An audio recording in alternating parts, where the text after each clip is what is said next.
Welcome to Mock the Week. I'm Dara Breen, and joining me this week are Andy Parsons, Holly Walsh and Ramesh Ranganathan, Rob Beckett, Hugh Dennis and Milton Jones.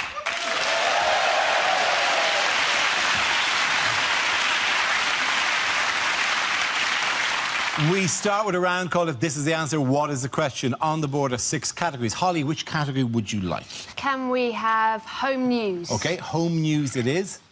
The answer is no. What is that going to be about, I have Dara? no idea what story this could possibly refer to. What is the question, Holly? Is it UKIP's immigration policy? Is it do Man United have a defence?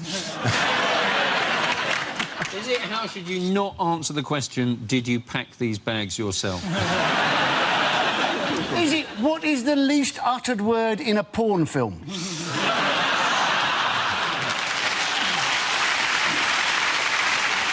Is it what did his friends call Nostradamus? Is it what type of oil painting is John Prescott? Is it the answer to the question, do you want to be in my gang, my gang, my gang?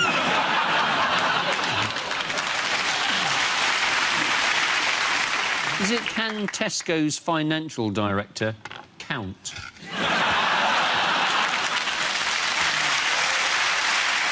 If we could possibly now move you towards a correct answer. Is it normal to take all your clothes off to have a poo? Is it would Dara look sensible in a Fiat Cinquecento? Is it do I have a tiny willy? Is it once you're over 60, should you trust a fart? Is it what the Scottish people said in the referendum? It is exactly that. Thank you very much, Andy Parsons. That's right. Of course, the question I was looking for was, how did Scotland vote in last week's independence referendum? The vote, which had a remarkable turnout of nearly 85%, saw the No campaign win with 55.3% of the vote, compared to the Yes campaign's 44.7%. What do you think swung it in the end, then? I think it's probably that more people voted no than yes. It's a level of analysis we're very proud of. According to Alex Salmond, it was, you know, a lot of people over 55 in Scotland voted no. In fact, both of them voted no. The good thing about voting for an independent Scotland is once you put your X in a box, you can cut it out and use it as a little flag. I thought it was quite lucky for Alex Salmond in some ways that he didn't actually win. Because I think if he had won, his grin might have been so big that he might have eaten himself. It was also swung supposedly by there was a poll, wasn't there? There was one poll which put the yes ahead, and they think that was a rogue poll, didn't they? It was a YouGov poll that was 51-49. There would be one guy in the YouGov office who's had an awkward meeting where they went, Terry, every poll, even the result, except your poll, Terry. Who did you ask? Who did you ask? I love the phrase rogue poll because it sounds like an unwanted erection. Actually sounds like a Daily Mail headline. I read. Rogue polls. Rogue polls have been ruining this country. Then they ruined Scotland. Unbelievable. It's so embarrassing for David Cameron, just after this poll came out, then suddenly he's like, we'll give you loads of powers, honestly, and we'll give you cakes, and it's going to be amazing. Like, please stay. We're really going to look after you, I promise. It's going to be incredible. We're going to have a theme park and a roller coaster and whatever you want. Please stay, please. And now they've decided to stay, and he's going, oh, yeah. I said a lot of things, didn't I? What I didn't understand about the Scottish election thing was, if the Scottish didn't want to be part of Great Britain, where were they going to live?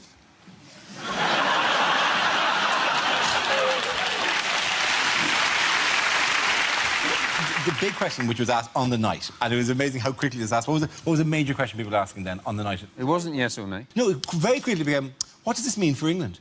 Like, within 10 minutes, Scotland was like, oh, hang on, we're still here, you know. Let's go back down to London and ask people what it means for England. Well, this is what I think it means for England. Well, what do you think? I think it means this for England. And Scotland only go, we've not even given you the results yet. We know the Welsh have been complaining, haven't they? And it's fair enough. It was always going to be, you know, the Scots got a parliament and the Welsh got an assembly. You know, so the Scottish had a proper parliament and the Welsh, they just had a quick head count followed by singing Morning is Broken. The Welsh are getting stroppy, actually. I was in Cardiff in Waterstones recently. I asked for Pride and Prejudice and the bloke said, I'm proud to be Welsh and I hate the English. But it will never stop, so you get down to smaller and smaller areas, won't you, wanting power. There'll be referenda in smaller and smaller areas, and then you don't know how to... It's the question in the referendum, I guess. We say in the North East it would have... You couldn't have yes, no. It would have to be aye and no. In Essex it would be all right and bollocks to that. And in Kensington and Chelsea it would be no and OMG, totes defo ya.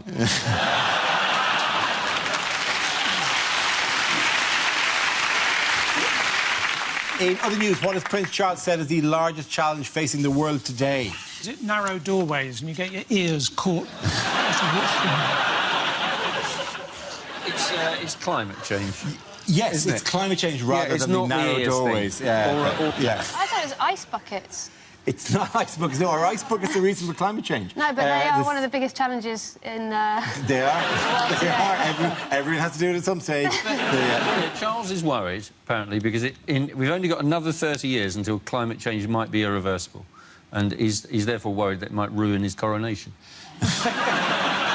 This is Charles yesterday on the Royal Yacht, which is not quite as impressive as it used to be. Is this a summit in New York? Yes, he's at in New York. China and India have not turned up to the summit, and they're like the worst ones for climate change, which is ridiculous. It's like Oscar Pistorius not going to an Oscar Pistorius trial, isn't it? And he's got the biggest carbon footprint going.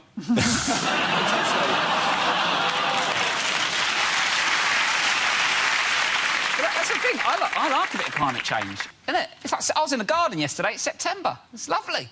It's October soon, sitting in the garden still. No? Do you not have gardens? That's weather. That's not climate. Where does the weather come from? The climate. All I'm saying is, if it goes up a bit, you know, it's not that hot in Lewisham. It's nice to have a couple of extra degrees. I'm glad you're having a nice day in the garden. Thank you. I'm sure there's a polar bear somewhere going, all right, this seems to be getting smaller, but at least Lewisham is having a nice day today. We've had a rough few years. And I'm not going to bump into him anyway, am I? I would love the ding-dong, and you open your door and there's a polar bear and they're going... Well, to be fair, luckily, because holding a tiny piece of ice under his arm. To be fair... My house! Because of the narrow doorways, you won't even be able to get in anyway.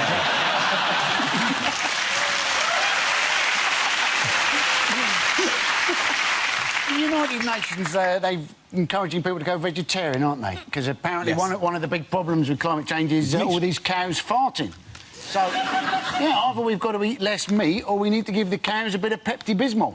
I don't understand that, because, like, if the cows farting is causing the problem, then surely eating them is the solution.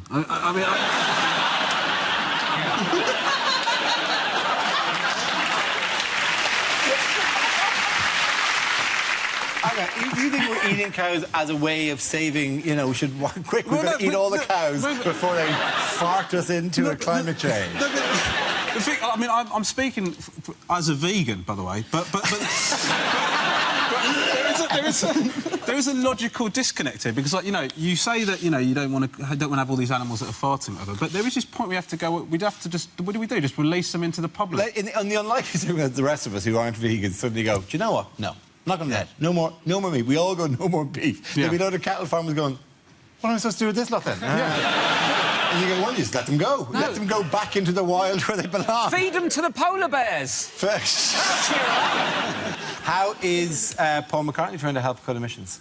He's doing a creepy rap. We can show the creepy rap. But I must warn you, once you've seen the creepy rap, you can't unsee the creepy rap. It's one of those things, actually, yeah. He's, I think for Meat Free Monday that he wanted to do, so he did a recorded video and slipped into some unusual character towards the end. This is Paul McCartney's Meat Free Monday rap. Please just log in, pledge.meatfreemondays, or one word, .com. Pledge.meatfreemondays.com. Pledge.meatfreemondays.com. Pledge.meatfreemondays.com. You can do it right now, please. Do you know what? I mean, I don't mind the rapping, but the impression of my dad at the end was just...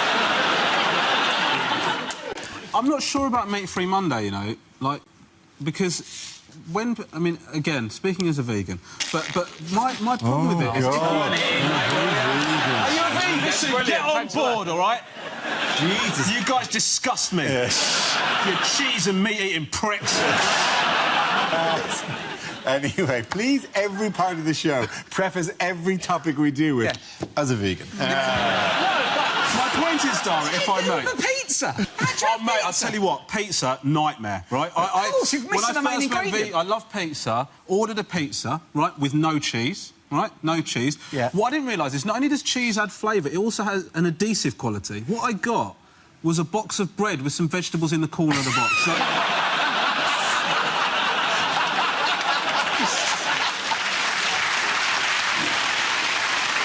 OK, at the end of that round, the points go to Robert, Charlie and Andy.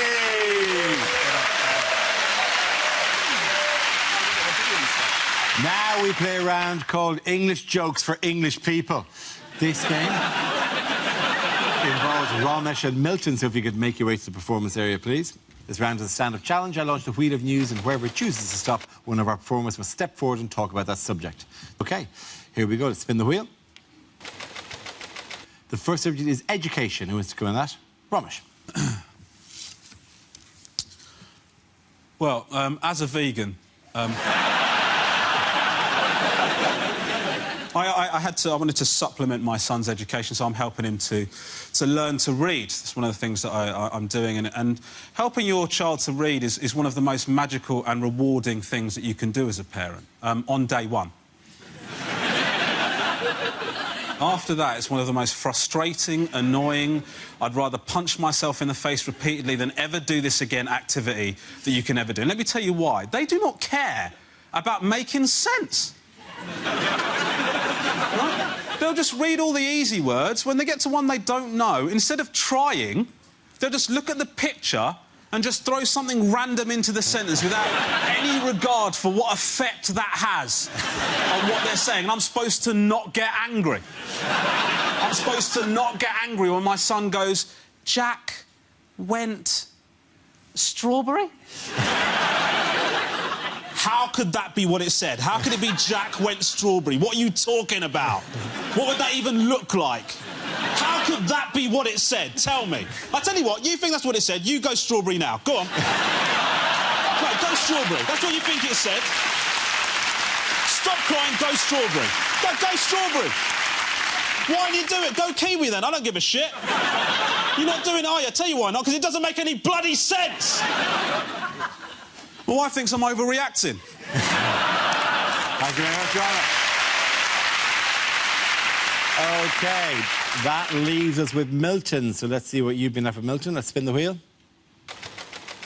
And the topic is family.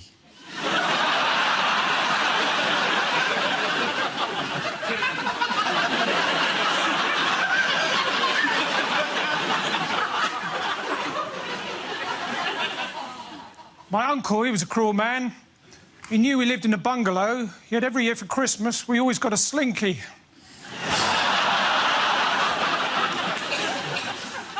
It's a miracle my sister's getting married. I went to the printers to get the invites done. He said, well, what typeface? I went...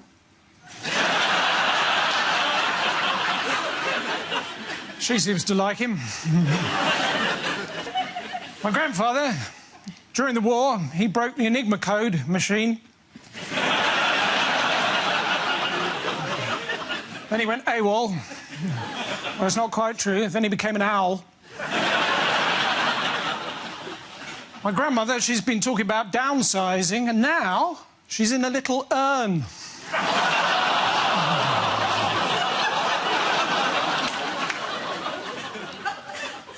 My other grandmother, she was a children's writer. You may have seen her book, Jack Goes Strawberry.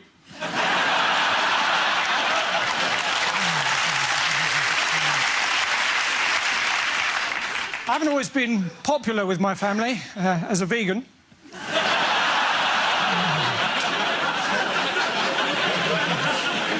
That doesn't normally work. Recently, my family all clubbed together and got me a voucher for a clinic in Switzerland. Thank you. Hey, well done. Point down to Mr. Jones. Come on back in. Our next round is called Picture of the Week. I show the panel a topical image and ask them to tell me what's happening. So what is going on here? Is it an advert for Match.com? Literally anybody can find love. He said, every time I look in the mirror, I see a woman. Is he saying, apart from the door frame and this coffee mug, is there super glue anywhere else?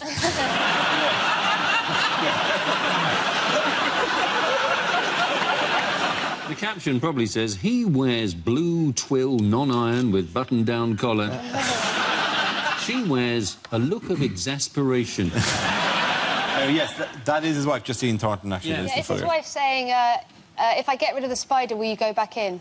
Hey, don't joke. Don't joke. It's spider season, all right? Oh, there's some massive spiders knocking about. Do you know why there's so many spiders now? Do you know why Why are there so many spiders? Because it's hot, because of climate change. That's just how trend about in Lewisham. Oh, no! Yeah, swings and roundabouts for isn't Lewisham it? now, isn't it? Like a Sydney garden. But look at dum, this huge spider coming down the garden. All 8 legs. Is he saying, in one hand I have a mug, and the other hand I'm using to do a little reshuffle? Tragically, he's probably saying, well, I put 7 o'clock on the invite. It's nearly midnight.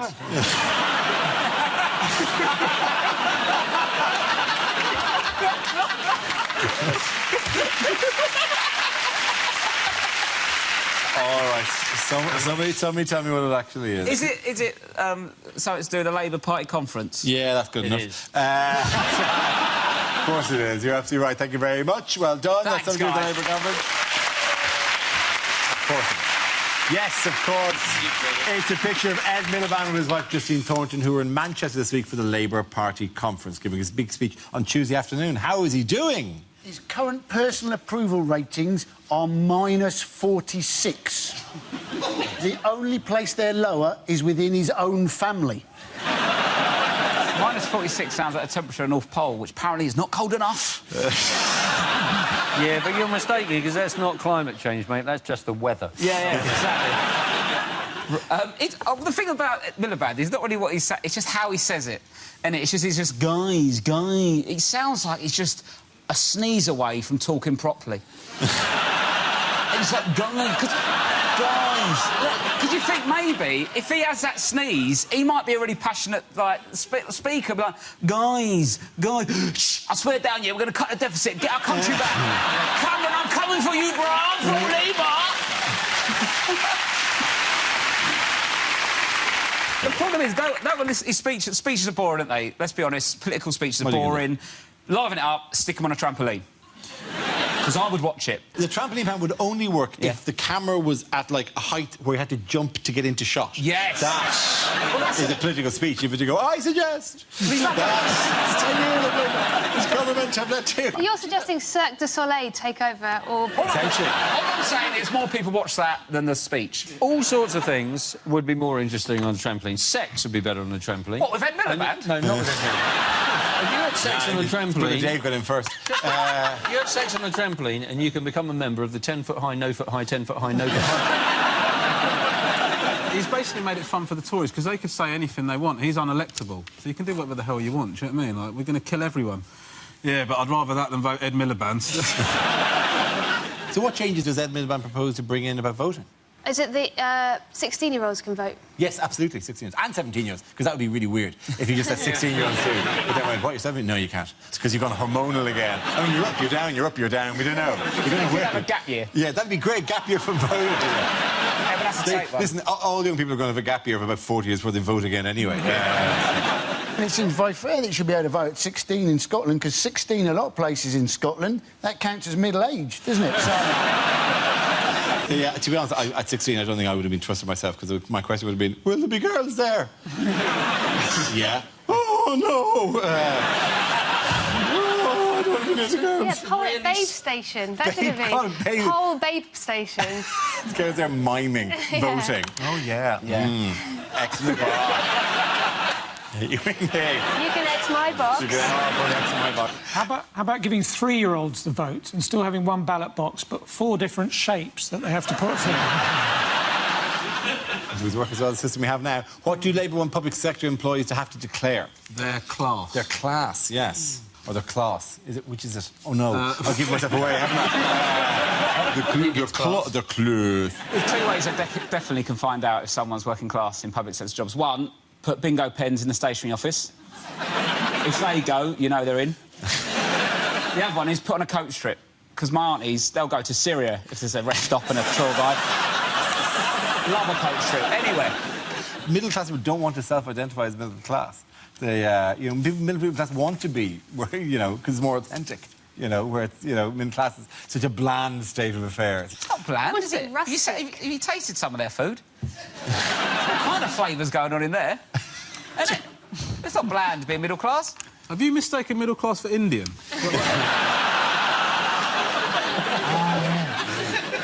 The naan's incredible. We call them nans.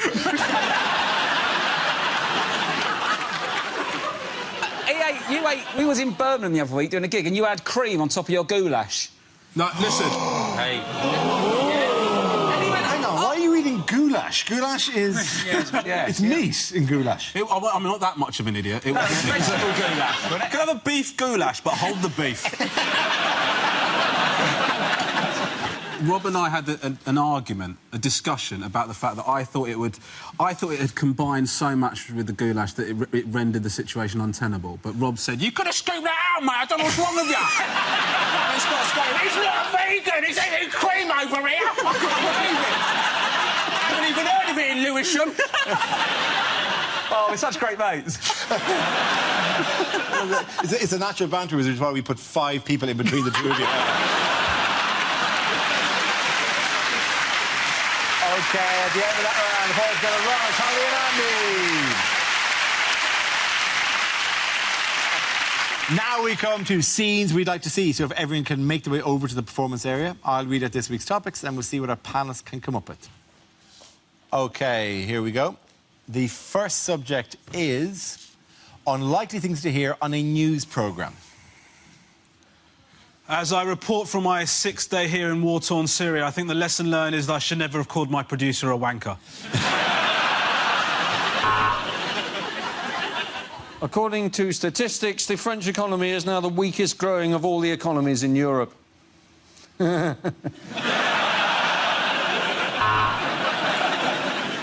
Sport now. All Manchester United fans, please look away.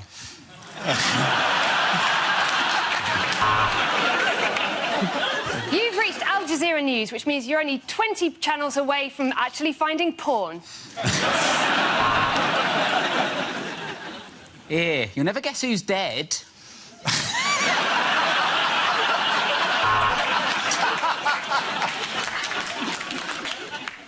Just time now to see what the papers say.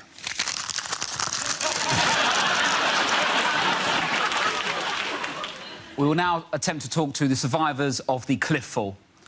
You all right, mate?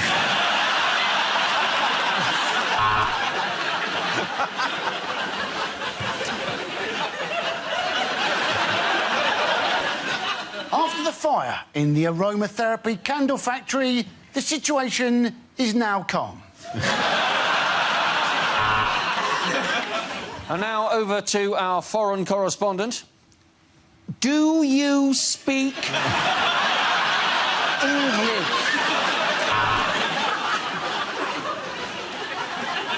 Now it's time for the news near you. Hello!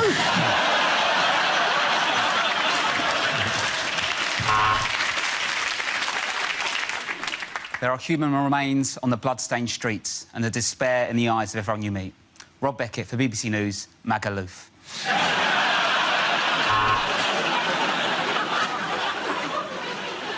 There continues to be heavy shelling here. Ramesh Ranganathan at the peanut factory.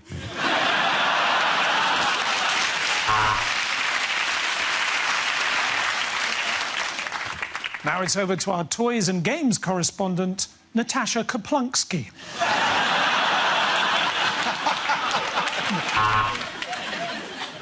And eventually the sun will go supernova, the earth will become dark and frozen, and everyone will die. That was the long-range weather forecast.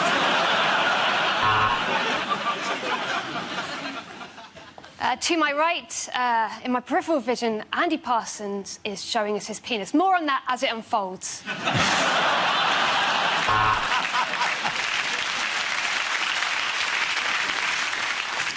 We go over now to our vegan correspondent. I'm terribly sorry. He appears to have gone strawberry.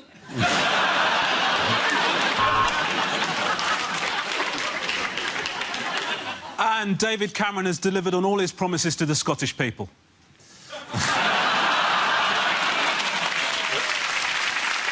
Just time for a quick look at tomorrow's papers. So the Times and the Telegraph lead with industrial strife, and in the Sun we can see that Caroline from Dagenham has got a terrific pair of norks.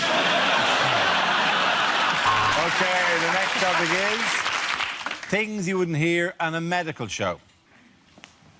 I'm sorry, I know nothing about the inner workings of the human body. Honestly, hand on my heart, it's...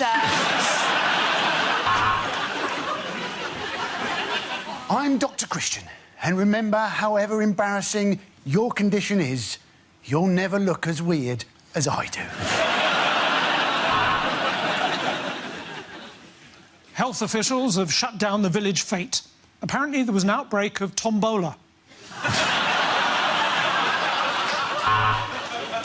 I think we've got the balance about right here. The hospital is clean, but the nurses are filthy.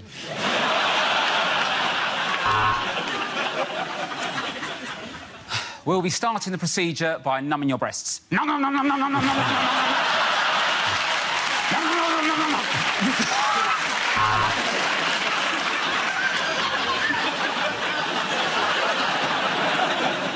Well, that really is an enormous growth, Mr. Thomas. I think it might be better to leave it and remove you.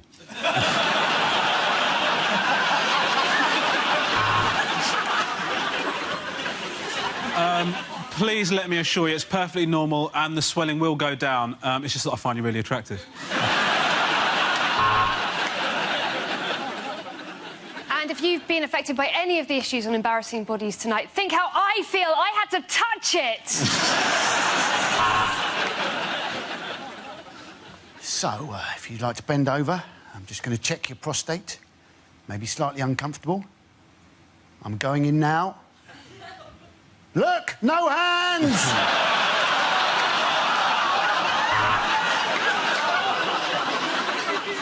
Now, our next guest, believe it or not, is both a poo and a lice inspector. Sorry, police inspector. Of course I know what I'm doing. Give me the defibrillator. I'm going to defib something.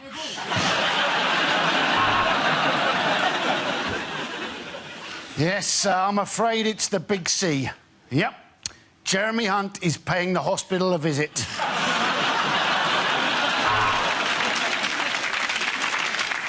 This week on Embarrassing Bodies, FIFA.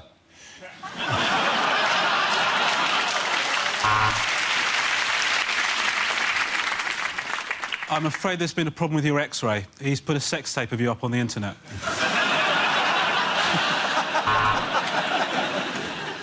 This is where obese people need to step up to the plate, step away from the plate. So I'm off to give blood, or as I like to call it, self-harm for a biscuit. people say give blood, but it really freaked the kids out on Christmas morning.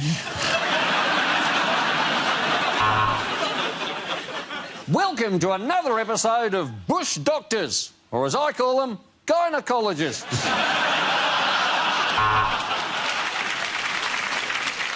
In just 1 week on a lad's holiday, Kevin got an STD, had his stomach pumped and lost a finger. Legend! OK, at the end of that round, the points go to Ramesh, Holly and Andy.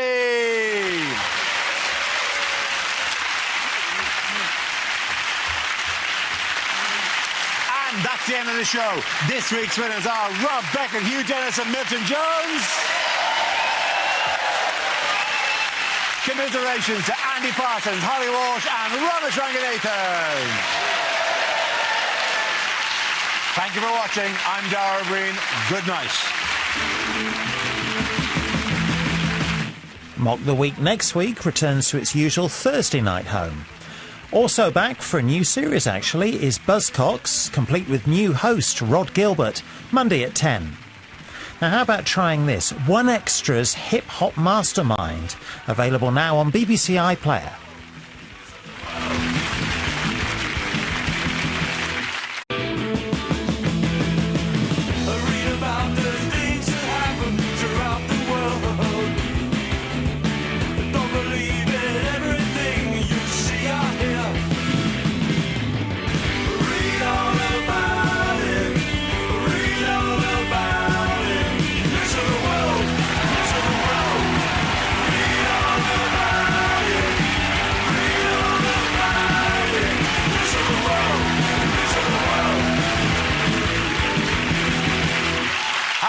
Welcome to Mock the Week. I'm Dara O'Brien. Joining me this week are Andy Parsons, Sarah Pascoe and Josh Widdicombe, Ed Byrne, Hugh Dennis and James Acaster.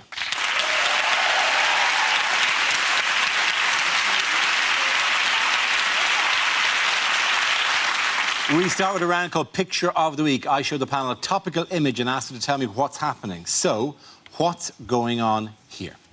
Is it a PR stunt by the Conservatives that in order to look more human, they all have to be followed around by a Dalek at all times? Is it actually just the worst pairing ever on Strictly Come Dancing? Is this not David Cameron meeting the only 70s television star not being investigated by Operation...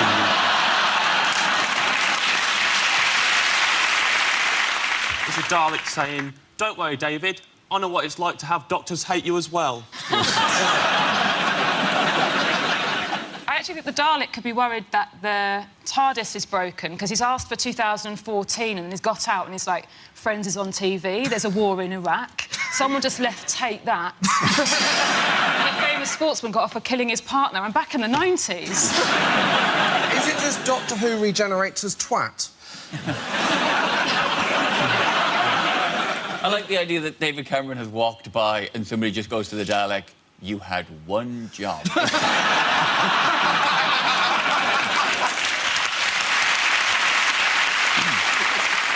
Is the Dalek simply going, ex-public school? It's weird, isn't it? Because it looks like he hasn't even noticed the Dalek. He's only blanking it because they slept together once.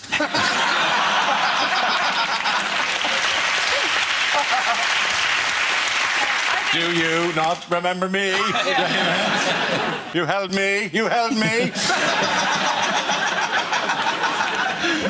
You said you could get me work in PR. No, do they know why Cameron is in the news? This is the Conservative Party conference, which is being held in Birmingham. Absolutely, thank you very much. Yeah. Well done, Hugh. Yes, it's a picture of David Cameron, who faced a difficult start to this year's Conservative Party conference in Birmingham this week. Why? What overshadowed the conference? Well, Mark Reckless defected over to UKIP. Indeed, and in some ways, it's quite a surprise, isn't it, that UKIP accepted a defection from another party, because they don't really like outsiders coming in taking their jobs.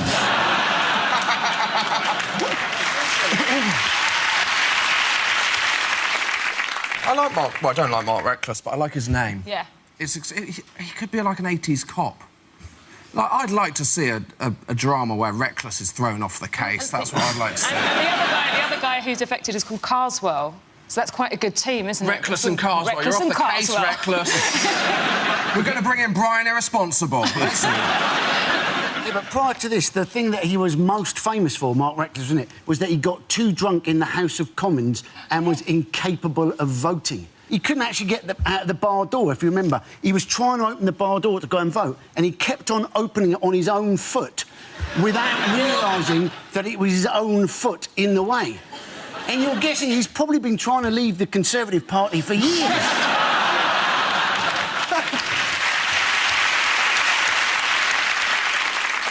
I'm very angry at him. A lot of people calling him Judas. He hates that, 'cause that's an immigrant's name.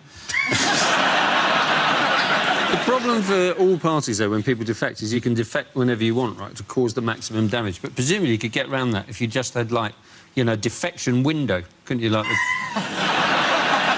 could have it like the transfer window, and then you could have, like, people defecting, and you could have deadline date, and it could all be covered by Sky News. So you get Tories going to UKIP, a couple of Lib Dems going to Labour, Labour bloke joined Stoke City by mistake.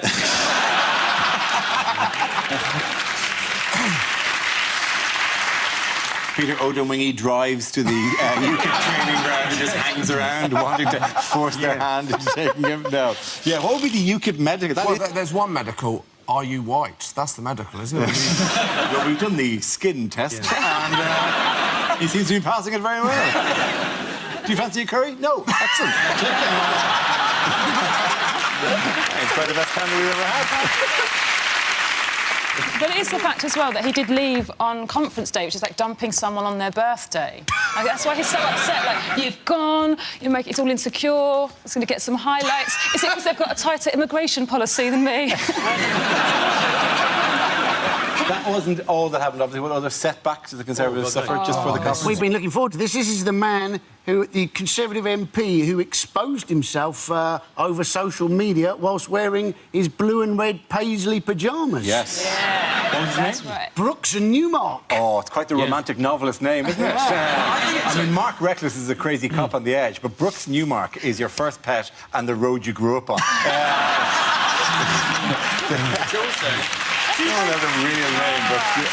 Do you think he looks like if you pumped up Ed Miliband? Yeah, he does, yeah. And then just slowly let the air out of him? I find myself in the odd... I don't normally feel this way, but I feel sorry for him. I think it's... He got stung by a journalist pretending to be a girl. Yeah. Sent him lewd photographs of another girl. I know. I have sympathy for him as well. But the penis is not an attractive... At the no seduction is worth by going, well, wait till you see this. This is a very beautiful thing. No, women, I know not generalisation for women, but they don't find men's bits, I think, as just visually, well, that is a particularly lovely. Is that why there's the little opening at the front of the pyjamas? It's specifically designed for that, yeah. Right, pyjamas, so in order for you to get your junk out, quick photo, pop it back in again. In the olden days, you just pop it out of your pyjamas, quickly draw a charcoal sketch, fold it up, give it to a carrier pigeon, they'd take it to a local madam. Or brass rubbing, but you've got to be careful because it gets bigger as you go on.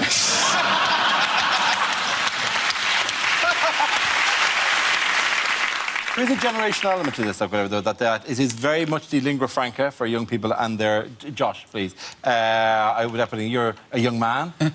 Is this common now, just as a... Hello, you look quite nice. Click, click, here you go. I'm just... it's a standard form of address, I'm told. I wasn't expecting to be put on the spot, Dara, but I can say that one of you has received a photo of me already this evening. And when you all go back to your dressing rooms, my cock is on your phone, Dara. Well, that is... I mean, I thought it'd be preloaded anyway, like the U2 album. But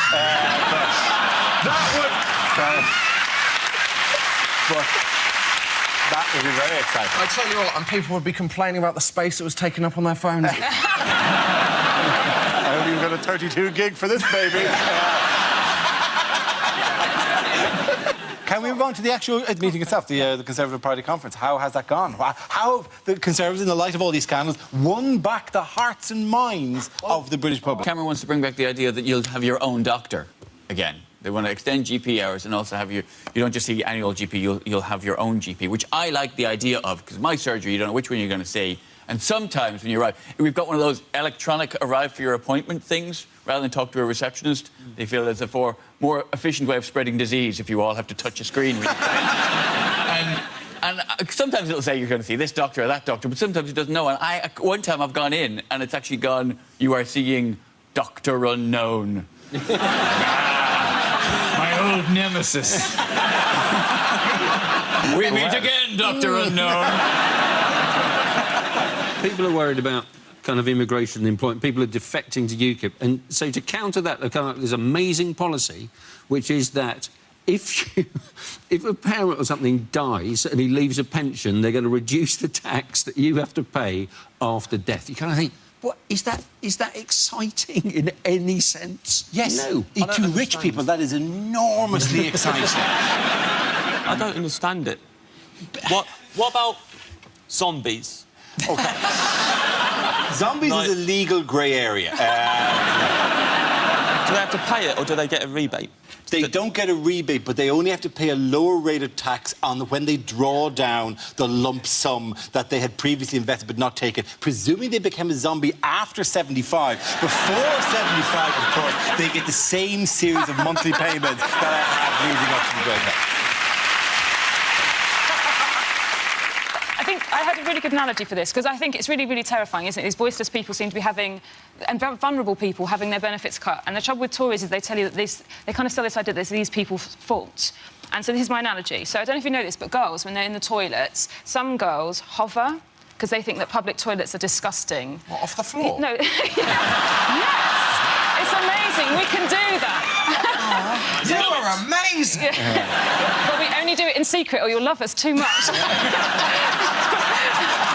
So the girls hover above the toilet seats and then they wee, and then that means that what they do is they kind of spray a fine mist all over the toilet seat, which means that if you're a trusting person who doesn't think that toilets are disgusting, you just sit down and then you're covered with somebody else's urine and you have to take it off. And actually the point is, if no one ever hovered, everyone could sit on toilets. It would be fine for everyone.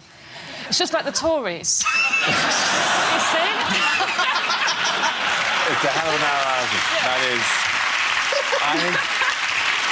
I think we can all get behind that as a political slogan if nobody ever hovered. I don't know whether I like girls more or less after that. I'm just glad that I'm not the only one who hovers. At the end of that Now round, the points go to Josh, Sarah and Andy. we play a round called You Keep Me All Night, Baby. This involves Josh and James. If you could make your way to the performance area, please. This round is a stand-up challenge. I launch the wheel of news, and wherever it chooses to stop, one of our performers must step forward and talk about that subject. OK, here we go. Let's spin the wheel. The first subject is adventure. Who wants to come in that? James. I'm not a very adventurous person. I've only ever used one side of a cheese grater.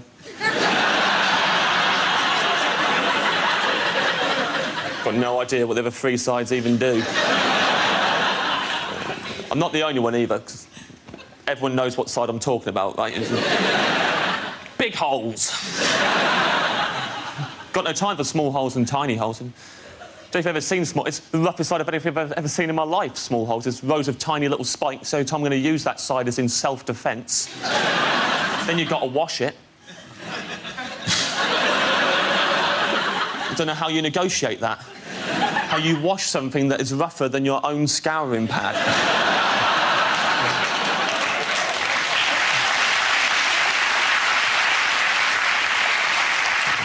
Interestingly, the only thing rough enough to wash a cheese grater is a second cheese grater. I refuse to believe that anyone has ever used the side with the three curvy slits in it. Don't need them. Get rid of them, replace with something I'd actually use in my day-to-day cheese needs.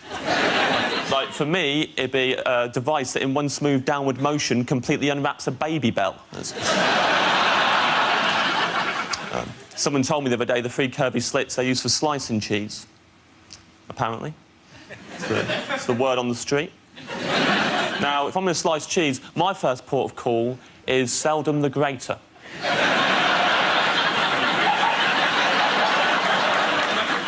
Call me old-fashioned, I'm a knife man. It might become a fuddy-duddy, but I like it. It's unpredictable. You always start out.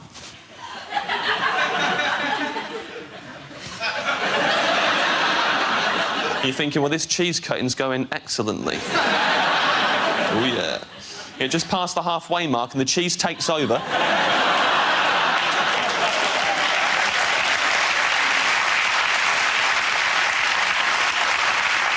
Can't reverse it. It's made its mind up now. And yeah, now you've got to slice the cheese that's half the size you wanted in the first place. But at least you got some stories.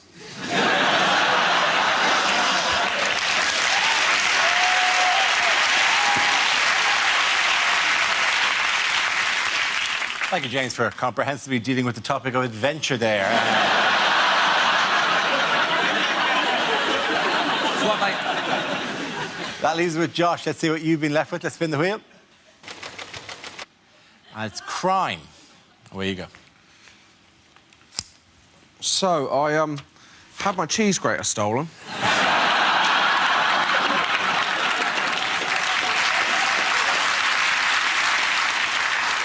I got burgled, not for the cheese grater. When you get burgled, everyone says the same thing to you. Everyone says, oh, tell you what the worst thing about being burgled is. It's knowing that a stranger's been through your things. You go, no.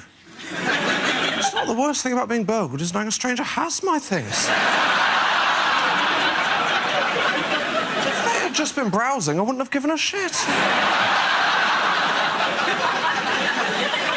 Offer me two options. One, come home, my laptop is gone. Or two, come home, find a stranger in my room going, well, I like this T-shirt, but have you got it in a large? I thought my dad had said I've been burgled. He said, we know why you've been burgled and we haven't. It's because we're in the neighbourhood watch. I said, no, it isn't. It's because you live in Devon. A small village in the middle of nothing, but mile upon mile of moorland. I mean, no one's going to burgle you because whatever they took, it wouldn't cover their petrol money. From what I can tell, the only proactive thing the neighbourhood watch does is once a month they have a meeting. All that does, it tells burglars for one night out of every 30. All houses are empty and unwatched. There's this paranoia about crime back in Devon, where I'm from. Went back recently, went into the local co-op, and it's a tiny co-op in a tiny village. But I went up to desk, and there was a sign that said, did you know we now do legal advice? And obviously my first reaction was, no. And to be honest, I was pleasantly surprised you did Sugar Puff, so... Why is the co-op now doing legal advice? Just too many people coming in going, I'll have 10 silk cut, a Viennetta, and I've killed a man. Well done, very good. Well remoted. Point in that go to J.J. Carter. Carter, sit down.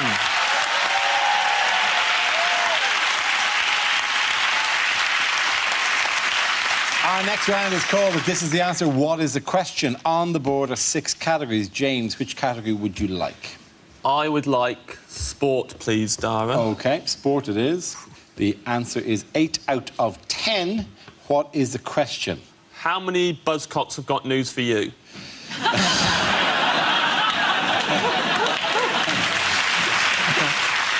Is it how many Tory MPs are currently trying to delete their WhatsApp photo messages as we speak?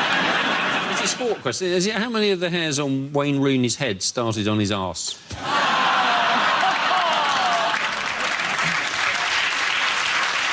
Is it? I think that's where they get them, isn't it? You have that done? Yes, it is. I haven't had that done. No, I haven't had that done. I didn't say no. I didn't say you would have it done. I wasn't looking at you as though you had it done. Clean shaven would my arse be if this is me after the transplant? You might have had it done the other way.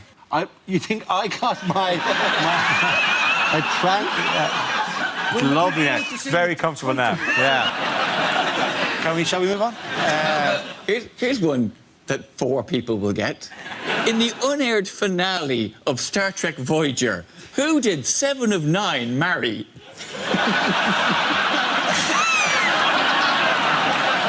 Or is it how many people watched Emma Watson's speech for the wrong reasons? Is it how many people in my hip-hop dance troupe are not twins?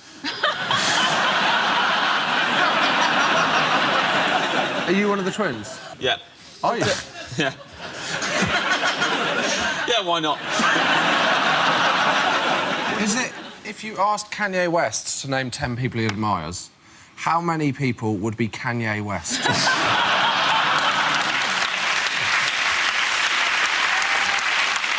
it how many Strictly celebrities are having affairs with their dance partners?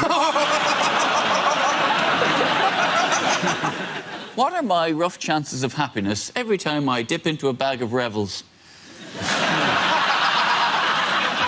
Coffee, is it? Coffee I don't like the coffee. I'm not fond of the orange. Do you not like the orange? Don't like the coffee at all, and I'm not fond of the orange. Yeah. Do not push me on this. I swear to God, I will take your fucking eye out. Sorry. Ed! I've said this before. Let it go in the Revels. All right. Ed, just buy a bag of minstrels, Ed. I've said it to you constantly. How many of the answers in this round won't be broadcast? Yeah.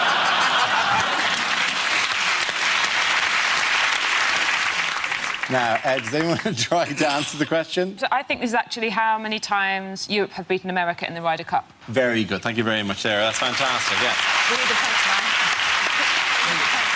Yes, the question I was looking for was about the Ryder Cup. It's how many of the Ryder Cup tournaments have the European team now won over the last 2 decades? This is the 40th Ryder Cup, which saw the European team win 16.5 to 11.5 against the United States at Gleneagles this weekend, continuing their domination since the mid-90s. Have you been gripped? I would turn to you, but you probably were. Ed, have you been gripped? Yeah, I'm saying guessing it's a no. Ah, the golf. It's like football, but slower.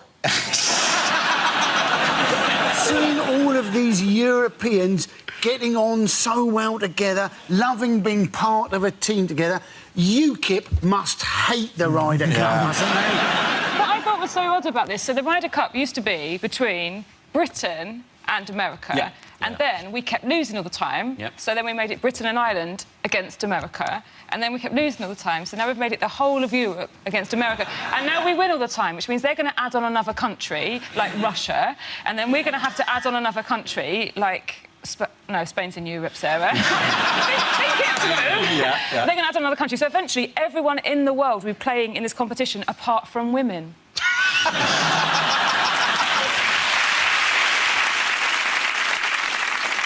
What was Rory McIlroy wearing to help him deal with the cold? It was like oven gloves. Oh, was it for the cold? Yeah, what did you think? Why did you think he was wearing he was using a puppet show about 2 sharks? He'd won the Ryder Cup and he'd also got through to the semi-finals of the Great British Bake Off. So it would have been a lot better if he'd also worn one of those aprons with like a naked woman's body on it, wouldn't it? He's got the good oven gloves, but it's like 2 separate ones, and not the the ones that are one oven glove for each hand, and then that filthy hammock. It's the most bacteria-ridden bit of fabric in your entire house. What are you using it for? Handling food? Nice one. In other news, who has David Cameron had to apologise to in the last week? Queen. The Queen. Yeah, because he told, I think it was the ex-mayor of New York, wasn't it? And it was overheard by a journalist. He said that when the Queen heard the Scottish referendum result, she purred. Which apparently she does.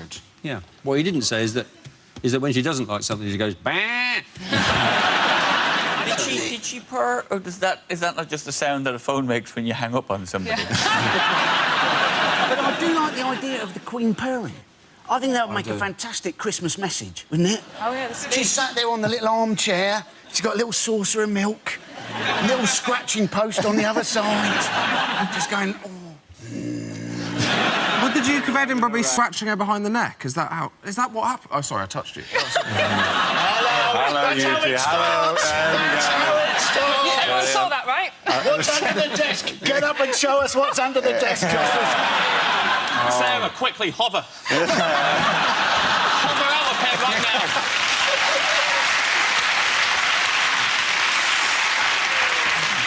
I don't know. I tell you what, that is the furthest I've ever been with a girl. I mean, I get on one level, yes, she's like a cat. We feed her, and she treats us with a fair amount of contempt. I'm disappointed that in the most candid revelation of what she's like on the phone, it was just a bit of a purr. That he didn't say. And I told her it's okay. Scotland decided to stay, and she said, "Oh, get in, you fucking beauty." At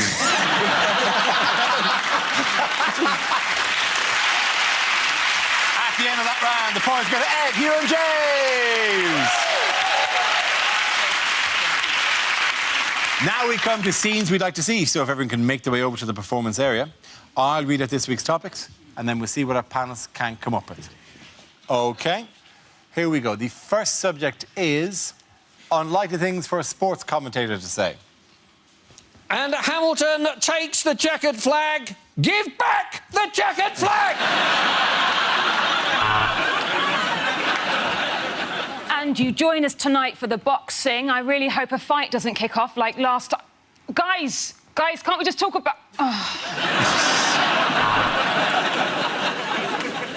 Welcome to Under-16s badminton, where the players are still laughing at the word shuttlecock.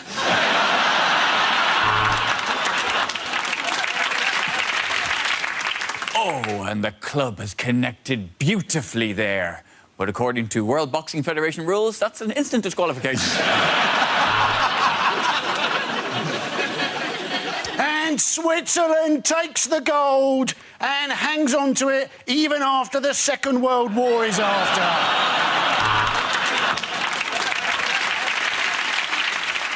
He turns, he shoots, and that is a horrible end to the Grand National.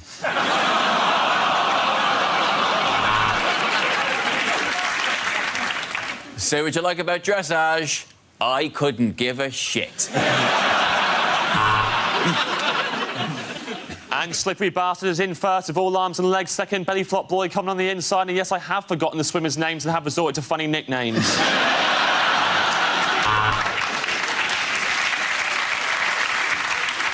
And you join me here in Helsinki for the final of the curling. And you know what that means?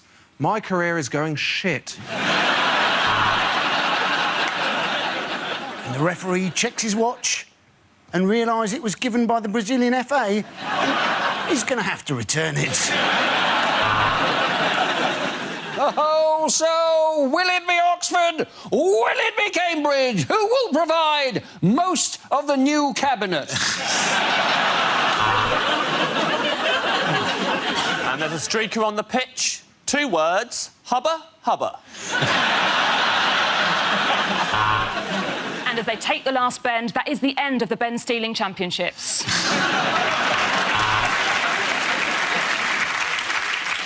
And it's the relay, and he's made a grab for the baton. Oh, that's not the baton. But he's got a smile on his face anyway.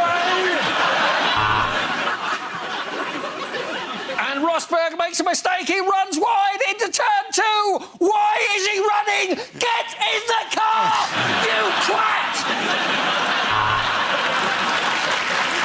OK, the next topic is lines you wouldn't hear in a TV detective show. Next up, on Channel 5, a woman has a painful wrist in RSI Miami. Of course I dusted for Prince. I'm his cleaner, and he prefers to be known as the artist formerly known as Prince.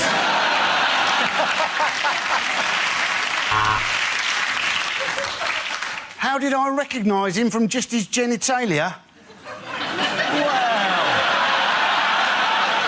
The red and blue paisley pyjamas around the outside.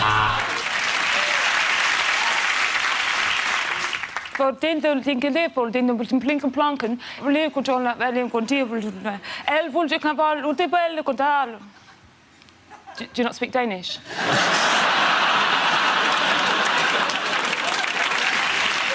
This week, Rosemary and Thyme are joined by 2 Indian detectives. Turmeric and chilli.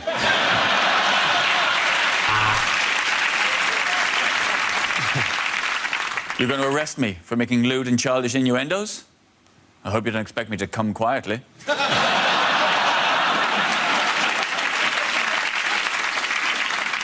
This week, there's panic in Midsummer as they meet their first black man.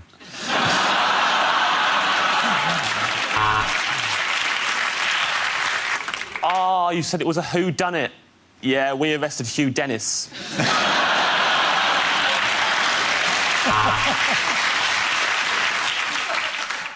I think I have solved it, Watson. No shit, Sherlock.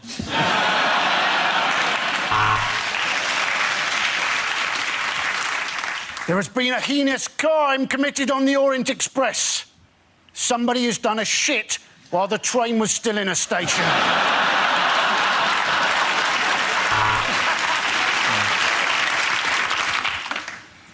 Leave me alone, Watson. I'm going to go back into my mind palace and have the wank of a lifetime. Yeah. The murderer has cut out the victim's tongue. Let's get that back to the lab. I've got some envelopes need licking.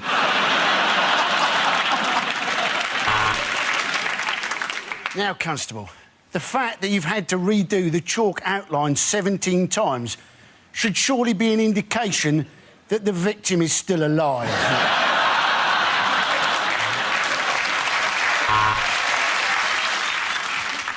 I shoot my gun like I shoot my load into my hand.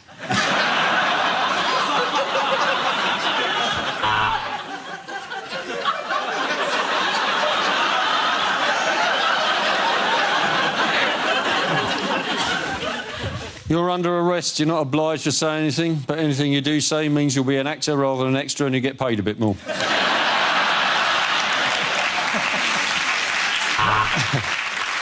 So you say that at the time of the murder, you were hosting Daybreak on ITV. So there's no witnesses to corroborate.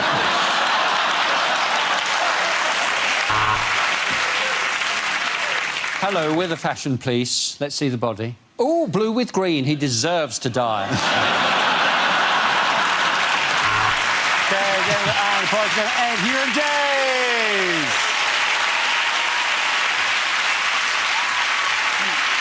And that's the end of the show. This week's winners are Andy Parsons, Sarah Pascoe and Josh Whittaker. Commiserations to Ed Byrne, Hugh Garris and James Acaster. Thank you for watching. I'm Dara Breen. Good night. There's more comedy at the same time tomorrow night on BBC Two. The letter L provides inspiration for the new series of QI.